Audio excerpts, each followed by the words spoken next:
ស្ដី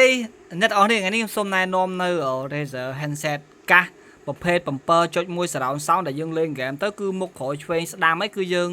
ស្ដាប់ទៅដឹងបាទ surround sound គឺបាញ់មុខឬមុខឆ្វេងឬស្ដាំក្រោយប្រឆិតអីគឺដឹងទាំងអស់ 7.1 គឺល្អទាំងហ្នឹងប្រាដឺបាទនេះគឺជាកាស Razer Electra V2 បាទ V2 ដែលមកទឹកពីស្រុកគេមកបាទ 99% សោះស្អាតមែនតើប្រាដឺនេះបាទគឺស្អាតមែនតើគឺនៅថ្មីតែម្ដងបាទនៅថ្មីតែម្ដងអត់មានកលិតកលាញ់តិចទេយើងអាចប្រើបានជាមួយនឹងទូរស័ព្ទប្រើជាបានជាមួយនឹងកុំព្យូទ័របាទគឺយើងប្រើបានទាំងអស់បាទនេះគឺជាកាស Razer បាទគឺនៅថ្មី 99.99% តែម្ដងបាទគឺនៅក្លិនថ្មីទៀតណាបាទស្អាតមែនតើប្រាដឺសំបីតែខ្សែវាវិញគឺអត់មានខ្មៅឬក៏អត់មានអីទេបាទអត់មានដាច់អត់មានខ្មៅអីទេគឺនៅស្អាតតែម្ដង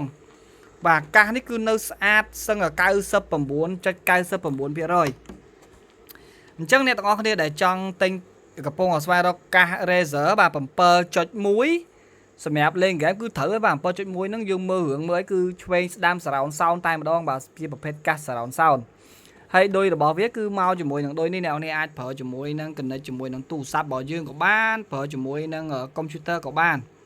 បាទនេះគឺជាដូចមានខ្សែមានដូចតទៀតបាទនេះគឺជាដូចសម្រាប់យើងតបានទៀតបាទដូចសេនរបស់វាតែម្ដងនេះអញ្ចឹងអ្នកនរគ្នាដែលចង់ទិញកាស Razer នេះអ្នកនរគ្នាអាចឆាតចូលទៅកាន់ page របស់ពួកយើងដើម្បីសួរព័ត៌មានបាទទាក់ទងនឹងកាសនេះ